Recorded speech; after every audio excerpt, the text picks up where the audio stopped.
Donc on a vu que dans le champ de l'interprétation, la justice sociale a été fortement freinée par plusieurs facteurs. Une focalisation sur les avantages matériels plutôt qu'immatériels, sur les intérêts des interprètes plutôt que sur des intérêts altruistes, sociétaux, sur la tension entre la simplicité du code et les incertitudes du contexte. La combinaison de ces facteurs peuvent pousser l'interprète à se mettre en position de retrait, de non-engagement. Mais nous avons vu aussi qu'il y a une sorte de tournant qui est en train de s'opérer pour réfléchir sur les moyens et les fins de la justice sociale, dans le temps et dans l'espace, dans un prescriptivisme tourné vers des valeurs altruistes. Mais bien sûr, il reste beaucoup de chemin à parcourir pour le développement d'une éthique d'engagement en interprétation. À cet égard, la métaéthique est un domaine particulièrement prometteur. Parce que, en fait, la métaéthique étudie les fondements de la pensée et du langage éthique. Et dans les professions, en fait, la métaéthique étudie comment une profession conçoit et exprime son éthique. Et pour moi, ça, c'est indéniablement lié à comment elle la pratique. Et la métaéthique a tendance à insister sur la pensée et le langage, mais en fait, la pratique est aussi une forme de langage. La pratique construit un discours. Donc, même si j'ai une approche métaéthique, j'analyse aussi la pratique en tant que discours et comment le discours a un effet sur la pratique. On ne peut pas les séparer, surtout quand on parle de profession et quand on parle d'engagement social. Donc le préfixe méta, en fait, métaéthique dans le sens de faire un zoom en arrière et d'avoir une vue aérienne d'un système plus large et du coup de remettre en question l'autorité et les relations de pouvoir dans lequel l'éthique de l'interprétation est intellectuellement, linguistiquement et pratiquement, en pratique, articulée. Il s'agit d'explorer ce système et le discours qu'il construit. Donc le discours, en fait, c'est cette interface entre le langage et la pensée, les deux piliers de la métaéthique, et puis je rajoute ce troisième qui est la pratique. Donc on peut, ça je saute, on ne peut pas être trop longue, la plupart des modèles en interprétation, parce que je vous expliquais que je voulais employer donc un modèle tridimensionnel, la plupart des modèles qui ont essayé en fait d'aborder ces questions de pouvoir, d'éthique et d'engagement politique reposent en fait sur deux niveaux. Le niveau micro de la communication médiée par l'interprète et le niveau macro-sociétal des institutions et du politique. Et cette analyse, en fait, entre le micro et le macro est une performance discursive et pratique de construction de connaissances qui a lieu dans un réseau de pouvoir. On ne fait pas la recherche de façon isolée, sans influence de notre culture et de notre profession.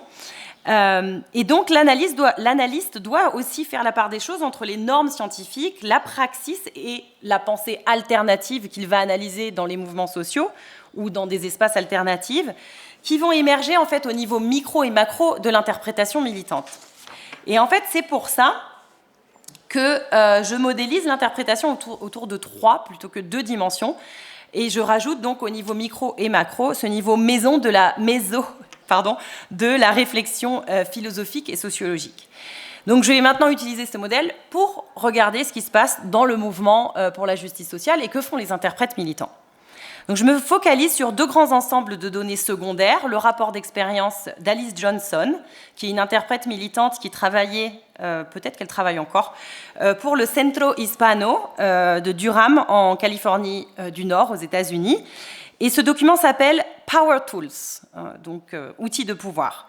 C'est un jalon essentiel dans le développement de ce qui s'appelle en anglais Language Justice Interpreting. Et en fait, ça n'a pas une traduction vraiment établie en français. Et je pense que c'est problématique de le traduire comme interprétation pour la justice linguistique. J'ai pas encore fait de travail de terrain en fait avec les militants dans ce mouvement. Et donc pour l'instant, c'est une traduction très provisoire. J'aimerais bien voir en fait ce que recouvre cette notion de language en anglais.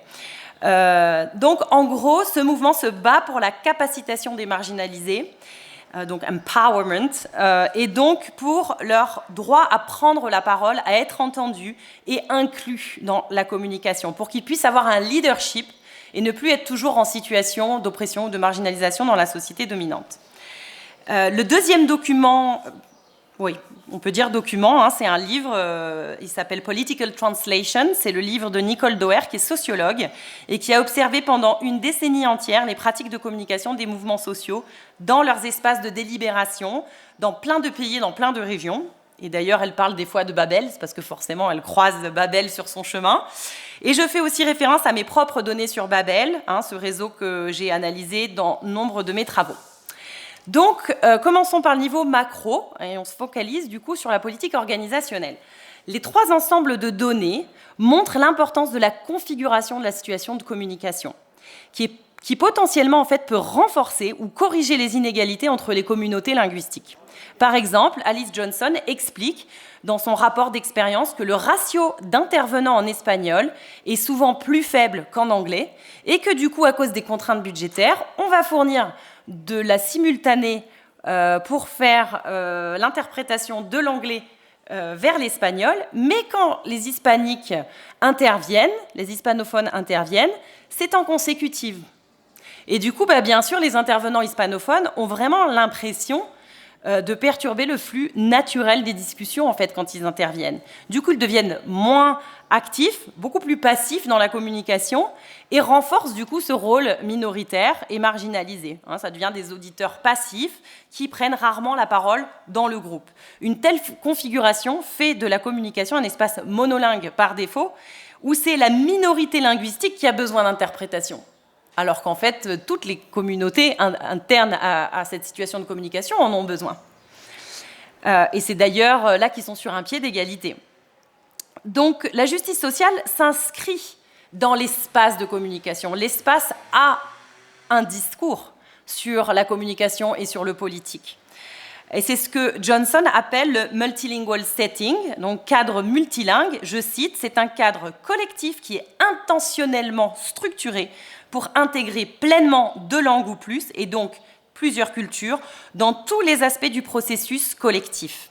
Le cadre multilingue, ça fonctionne donc comme un dispositif stratégique pour traduire les idéaux de justice sociale dans la configuration même du cadre de communication. Donc les choix de modalités de l'interprétation sont politiques. À la même époque, en Europe, avec Babel, les idéaux de la justice sociale à inscrire dans le cadre de la communication du Forum social mondial sont l'horizontalité, la participation, la délibération. Donc on voit que c'est 2 contextes différents, c'est l'Europe et les États-Unis, mais qu'en fait les mouvements sociaux prennent conscience de l'importance des politiques organisationnelles et de l'impact que ça a. Directement, ça incarne un changement social. Donc on peut incarner une utopie au lieu de renforcer la dystopie.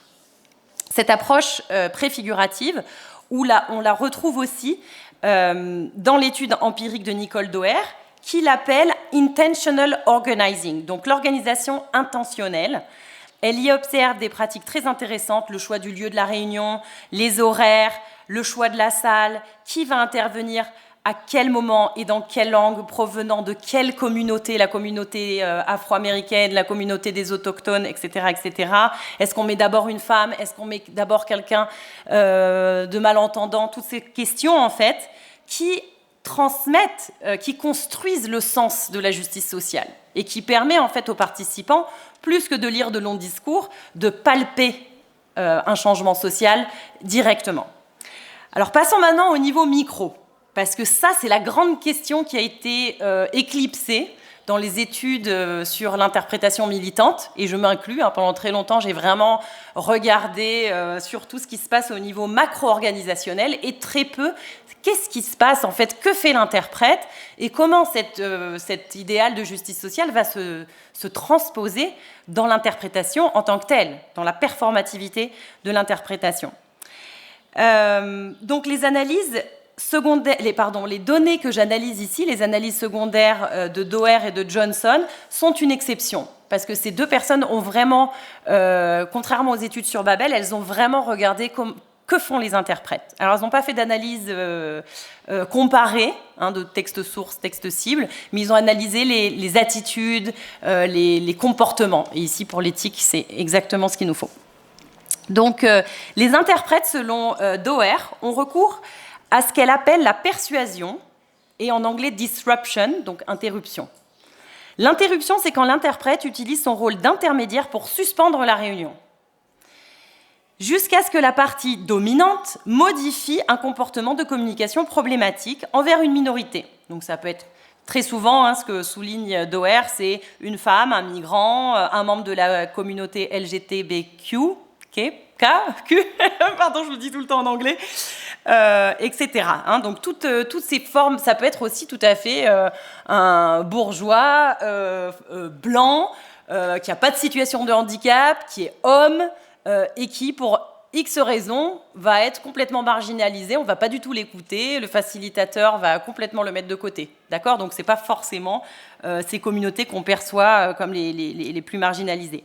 Donc dans l'une de ces assemblées qu'elle observe, elle voit que les interprètes de Babel, je cite, avaient temporairement interrompu leur service linguistique pour faire entendre la voix des participants et des groupes marginalisés. Fin de citation.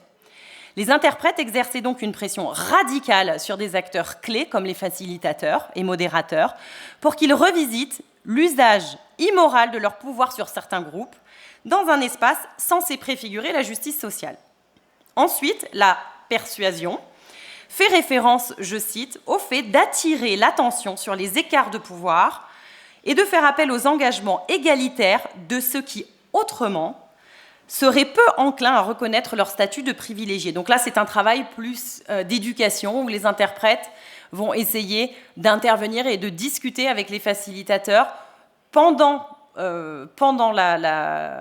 l'interprétation, donc ils vont s'interrompre, ou alors en marge de la communication pendant les pauses.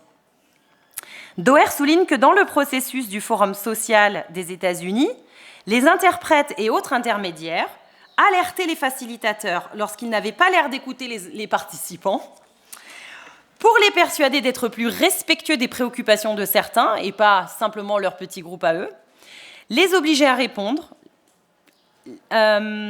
exiger aux intervenants de ralentir, parce que non seulement pour les interprètes, mais aussi parce que quand on va trop vite, en fait, pour certaines communautés, c'est juste pas possible de suivre, surtout ceux qui dépendent du coup de l'interprétation, de prendre le temps nécessaire à la communication, parce qu'on est toujours très pressé, et en fait, il faut prendre le temps.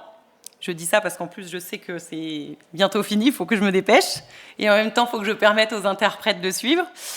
Ils exigeaient aussi, donc, à ceux qui ont un statut privilégié qui ne semblaient pas en être conscients, d'en prendre conscience, et de prendre conscience, en fait, des stéréotypes blessants qu'ils pouvaient reproduire, en fait, non seulement dans leur discours, mais aussi dans leur pratique, un regard, une expression, quelque chose de non-verbal qui peut vraiment communiquer beaucoup de choses. L'interruption et la persuasion ne sont pas exclusives des interprètes, mais c'est une responsabilité collective que les militants de la justice sociale doivent tous prendre en charge, quels que soient les rôles qu'ils sont amenés à jouer, donc facilitateurs, participants, interprètes, pour veiller à la justice de la communication. Ainsi, ils agissent comme une, je cite en anglais, « independent third force », donc une force tierce indépendante. Et cette idée de tiers chez Doer est très intéressante, parce que du coup, elle met un peu les interprètes sur un pied d'égalité avec les modérateurs. Alors c'est problématique, mais ça permet aussi de montrer qu'il y a quelque chose de vraiment spécifique au rôle d'intermédiaire, que ce soit modérateur, que ce soit organisateur, que ce soit un participant qui, dans la salle, tout d'un coup, va décider d'adopter un rôle méta-communicationnel en disant « je suis désolé, mais je ne suis pas d'accord avec la façon dont on organise la réunion, c'est absolument inacceptable ». D'accord ? Là, on prend un rôle de tiers quand on fait ça. Donc, je trouve ce concept est à creuser pour des études à venir.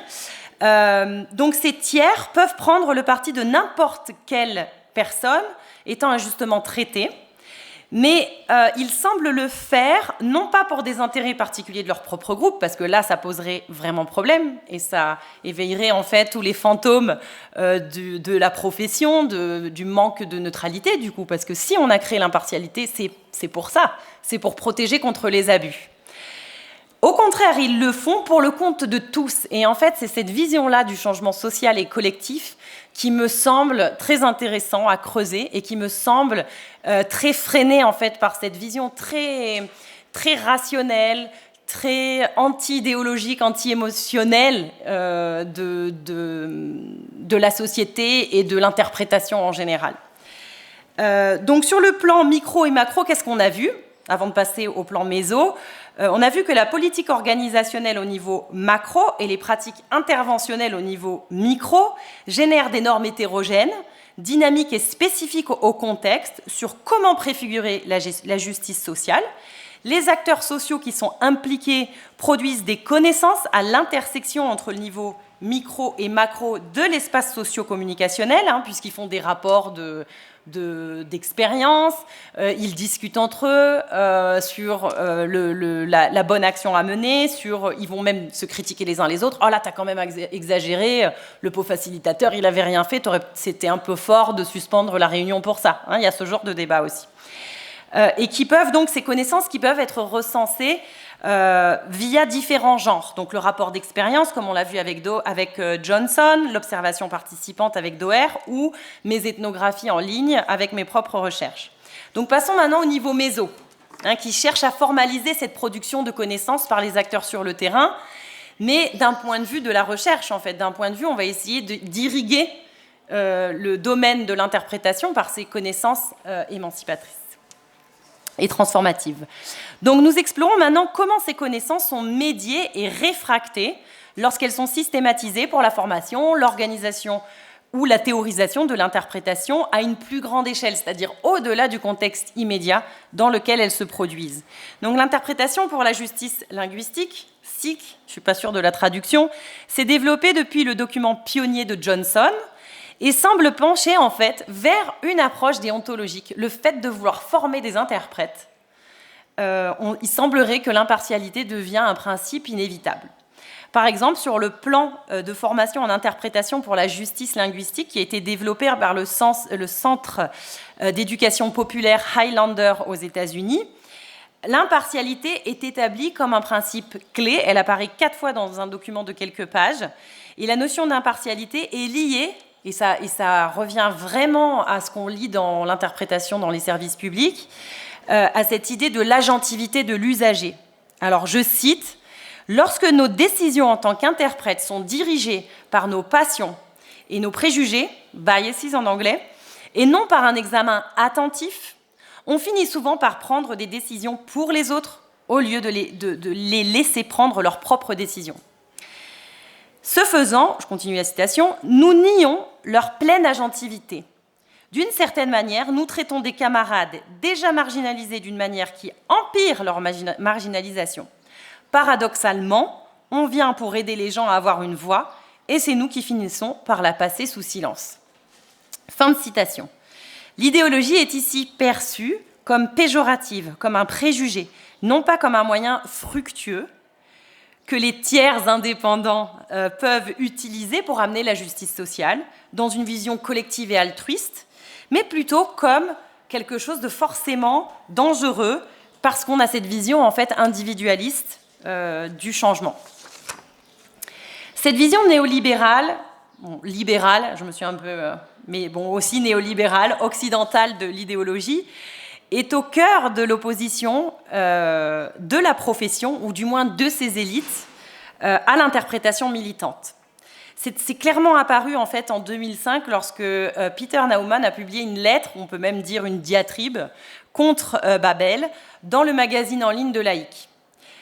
Il y a eu en fait, je ne vais pas analyser la lettre, ce serait beaucoup trop long, mais s'en est suivi un conflit très intéressant en ligne, parce que pour la première fois, c'était un conflit public qui mettait... tout le monde était critique vis-à-vis de Laïc et la façon dont elle organise la profession. Enfin, tout le monde, je ne vais pas dire tout le monde, c'est une simplification, mais il y avait beaucoup de critiques. Mais celle-ci était toujours off the record. Okay, c'était jamais public parce qu'il y a un système coercitif tel que c'est très risqué, en fait, d'avoir ce genre de discours, surtout si c'est une seule personne qui le prononce. Donc, je prends le risque, c'est pas grave. je compte pas m'affilier, donc c'est pas bien grave. Donc, s'en est suivi un conflit public entre les interprètes de diverses générations et cultures professionnelles, et ce fut un tournant, en fait, parce que c'était la première fois que l'éthique était décentrée en fait de cette idée de déontologie et de ce cadre de référence qui se dit mondial et universel, mais qui est en fait très ancré de façon assez tacite dans l'Occident libéral moderne. Donc il arrive que les analystes de l'interprétation militante adoptent aussi ce point de vue militant, ce point de vue dominant. Par exemple, Franz Poschracker a analysé ce débat dont je viens de parler, entre laïcs d'un côté, Babels de l'autre, des membres qui se retrouvaient un peu dans les deux, parce qu'il y a des membres de laïcs qui participent à Babel, qui participent dans Babel. Donc ça montre bien qu'il y a toujours une agentivité, qu'il peut y avoir un système très coercitif, mais qu'en fait les interprètes sont libres et peuvent exercer une certaine agentivité dans leur choix. Encore heureux, sinon ce serait foutu, je pense.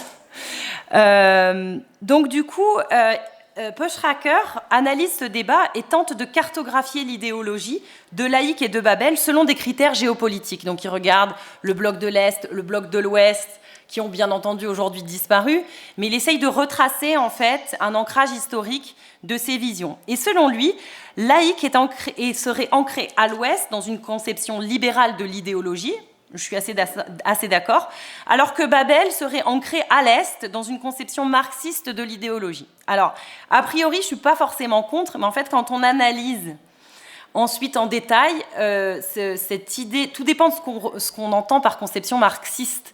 Si c'est la conception marxiste de l'époque et de l'étude de l'époque en fait des années 60 dans la RDA, en fait c'est très problématique parce que c'est une vision de l'idéologie certes marxiste, mais en fait où il n'y a aucune agentivité.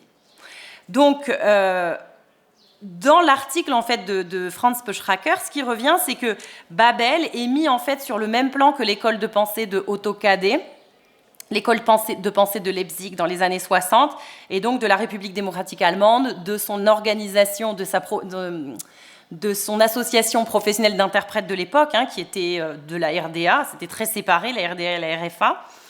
Et il considère, je cite, que la vision du monde explicite ou implicite d'un interprète façonne la façon dont il ou elle comprend les discours à interpréter. Alors oui, effectivement, dans une vision tout simplement où on conçoit la subjectivité, c'est tout à fait juste. Cependant, l'éthique de l'interprétation militante telle que nous l'avons vue et celle de l'école socialiste de Leipzig aborde l'engagement politique et la production des connaissances de façon très différente. Donc c'est un anachronisme politique et épistémologique en fait. Parce que le principe d'engagement politique et idéologique, alors je vais essayer de le prononcer en allemand, je peux pas le traduire parce que justement il faut garder le terme allemand, c'est Parteilichkeit, fait référence à l'évaluation du discours selon le point de vue d'une classe sociale particulière, ou l'intelligentsia, ou la classe ouvrière. Et en fait, c'est le point de vue dans cette vision en fait, marxiste des années 60 de la RDA et de l'école de Leipzig, et dans l'école de pensée d'Otto Kadé, c'est très clair. Moi, ça m'a beaucoup surpris. C'est parce que j'ai vraiment creusé, je ne connaissais pas en fait. C'est vraiment le point de vue de la classe ouvrière qui est institué comme le seul qui détient la vérité et le seul auquel l'interprète devrait être dévoué. Donc il n'y a là aucune agentivité, ce qui pourtant est une valeur clé dans l'activisme contemporain. Donc le mouvement pour la justice sociale écarte complètement cette vision-là en fait, de l'idéologie, une idéologie qui est complètement anachronique. Toute vision préétablie du changement social est écartée.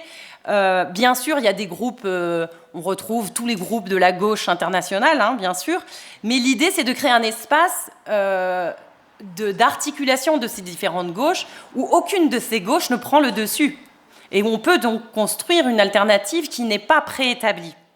Parce que c'est dans le contact interlinguistique, interculturel, intergénérationnel et des différents bagages d'éducation que peut se construire une alternative. Et donc, elle ne peut pas être préétablie. Et c'est pour ça qu'on préfigure le changement social. Il y a cette idée de on va l'incarner à travers notre capacité à communiquer et à construire ensemble. Donc, les principes déontologiques et coercitifs, qu'ils soient impartialité ou Parteilichkeit de l'école de pensée de Leipzig, dans les années 60, ça a pu évoluer. Je vais continuer après mon analyse, faute de temps, se marie très mal, en fait, avec une épistémologie postmoderne du Sud global. D'accord ? Parce que c'est cette idée de oui, Bien sûr, il y a subjectivité, mais c'est une subjectivité qui est productive et qui est fertile et qui peut amener un changement. Ce n'est pas une subjectivité dangereuse. Donc c'est une vision complètement différente en fait du péril de l'idéologie dans laquelle notre profession est très ancrée, qui est très influente encore dans notre profession, et cette vision d'un changement collectif, coopératif. Je vais conclure, je crois. Je te vois venir, du coup, je me dis qu'il est tard. Alors, pour conclure, du coup, on a vu qu'au niveau macro, les activistes du mouvement pour la justice sociale sont conscients que la politique de communication, de langue et d'interprétation est un moyen stratégique pour incarner le changement et la justice sociale. En même temps, les mouvements sociaux ne sont pas toujours exemplaires dans leur pratique de communication et peuvent être même très aliénants envers les femmes, les jeunes, les gens de couleur, les migrants, les gens ayant un handicap, etc. Et cela demande aux organisateurs d'être proactifs et de contribuer, de configurer la communication de façon à éviter la reproduction de certaines normes qui excluent. Parce que ce sont des normes, par défaut, qui excluent les différences.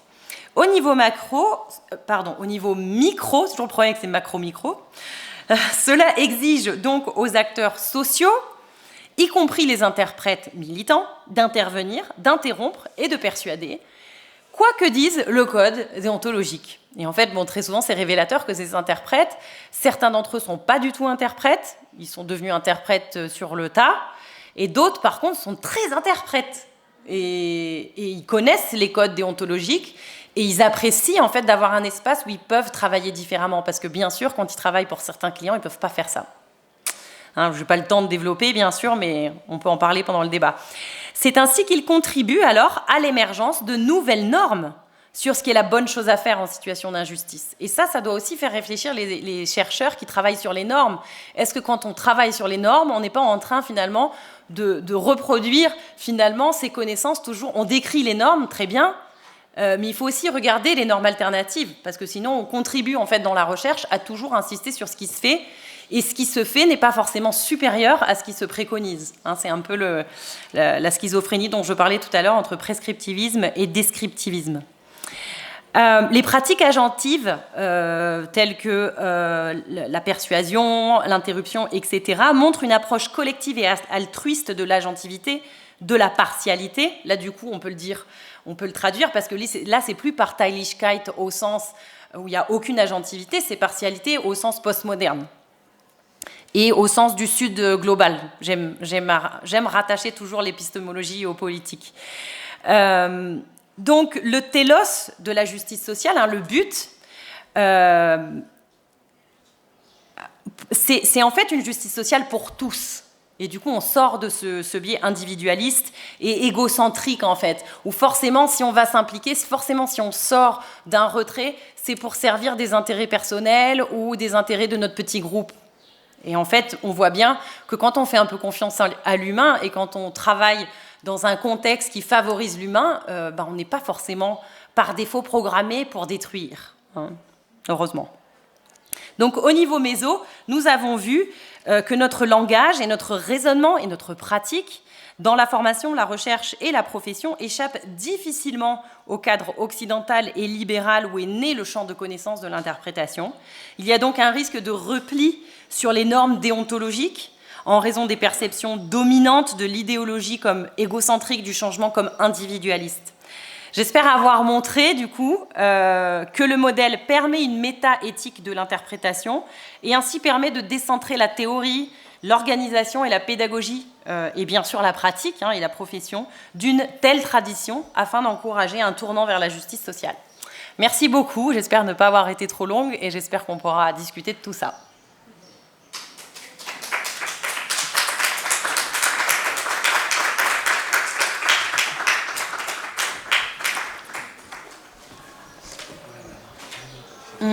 Claro.